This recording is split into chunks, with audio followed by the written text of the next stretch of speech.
राम को भी बहुत कुछ त्यागना पड़ा। श्री राम बनने के लिए जय सिया राम। दोस्तों, वीडियो शुरू करने से पहले आपसे एक रिक्वेस्ट है कि गोलू सर YouTube चैनल को सब्सक्राइब करें और बेल आइकन को प्रेस करें ताकि मैं जब भी वीडियो डालूं वो वीडियो सबसे पहले आपके पास पहुंच सके। आइए वीडियो को शुरू करते हैं। क्या आपको लगता है कि सफलता बिना संघर्ष के मिलती है? क्या आप मानते हैं कि महानता सिर्फ जन्म से तय हो जाती है? अगर हाँ, तो आज की कहानी आपकी सोच बदल देगी।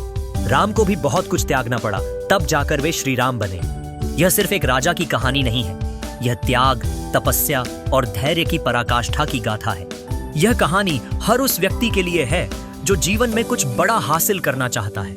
राजकुमार होते हुए भी संघर्ष। राम का जन्म एक समृद्ध, शक्तिशाली और प्रतिष्ठित परिवार में हुआ। अयोध्या के राजा दशरथ के पुत्र, जिनके पास वैभव, शक्ति और ऐश्वर्य की कोई कमी नहीं थी। लेकिन क्या आप जानते हैं, यह समृद्धि ही उनके सबसे बड़े संघर्ष की जड़ थी।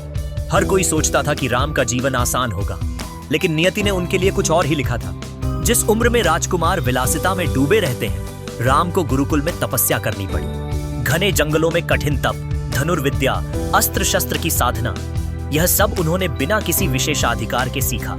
जीवन आसान नहीं था, लेकिन उन्होंने इसे कभी कठिन नहीं माना। वे जानते थे कि महानता सिर्फ जन्म से नहीं, बल्कि तप और त्याग से मिलती है। ताज नहीं, 14 वर्षों का वनवास।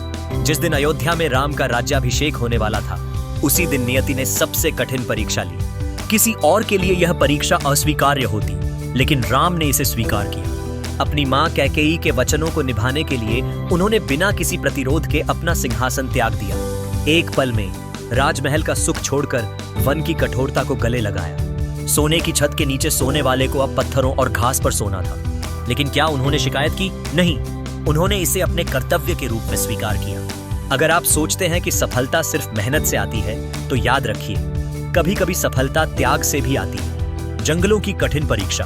वनवास सिर्फ एक यात्रा नहीं थी, यह परीक्षा थी हर स्तर पर। जहां महलों में राजा की रक्षा के लिए हजारों सैनिक होते हैं, वहीं राम को वन में अपनी पत्नी और भाई के साथ अकेले ही रहना पड़ा। भूख, प्यास, कड़ाके की सर्दी, जलती गर्मी, लेकिन राम अडिग रहे। उनका ध्येय स्पष्ट था, धर्म का पालन और सत्य की रक्षा। क्या आपने कभी सोचा है कि जब सब कुछ आपके खिलाफ हो, तब भी अपने कर्तव्य पर डटे रहना कैसा होता है? यही राम की महानता थी।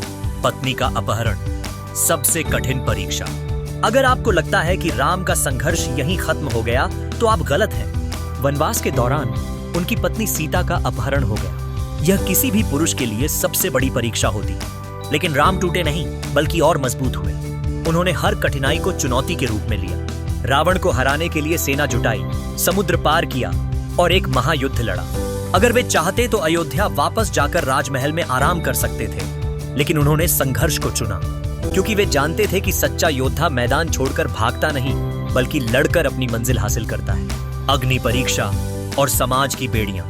रावण का अंत हो गया, लेकिन राम की परीक्षा अभी बाकी थी। जब सीता लौटी, तो समाज ने उनकी पवित्रता पर सवाल उठाया। कल्पना कीजिए, जिस व्यक्ति ने अपनी पत्नी को बचाने के लिए महायुद्ध लड़ा, उसे ही अपनी पत्नी की शुद्धता साबित करने के लिए अग्नि परीक्षा देनी पड़ी। क्या यह न्याय था? शायद नहीं, लेकिन राम ने इसे स्वीकार किया, क्योंकि वे जानते थे कि एक राजा का धर्म व्यक्तिगत भावनाओं से ऊपर होता है। क्या आप किसी भी परिस्थिति में अपने कर्तव्य पर अडिग रह सकते हैं? अगर हाँ, तो आप भी श्री राम की तरह महान बन सकते हैं। पुत्र त्याग और अंतहीन धैर्य। त्याग यहीं खत्म नहीं हुआ। सीता को समाज के लिए वन में छोड़ना पड़ा, अपने पुत्रों से दूर रहना पड़ा और अंत में संपूर्ण जीवन एक राजा के धर्म को निभाने में समर्पित कर दिया। हर कोई महान बनना चाहता है, लेकिन क्या आप वह कीमत चुकाने के लिए तैयार हैं जो महानता मांगती है? अंतिम संदेश, मेहनत के लिए पागल बनो। राम अगर चाहते तो वे भी एक सामान्य राजकुमार की तरह आराम की जिंदगी जी सकते थे, लेकिन उन्होंने संघर्ष को अपनाया, त्याग को अपनाया, कठिनाइयों को गले लगाया, और इसी से वे श्री राम बने। आपके जीवन में भी चुनौतियां आएंगी, कठिनाइयां आएंगी, त्याग करना पड़ेगा, लेकिन याद रखिए, जो इस आग में तपता है वही कुंदन बनता है। अगर आप अपने सपनों के लिए सच में पागल हैं, तो संघर्ष से मत घबराइए।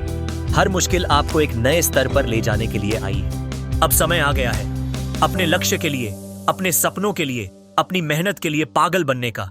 जय श्री राम। संघर्ष से डरो मत, इसे अपनाओ और श्री राम की तरह महान बनो।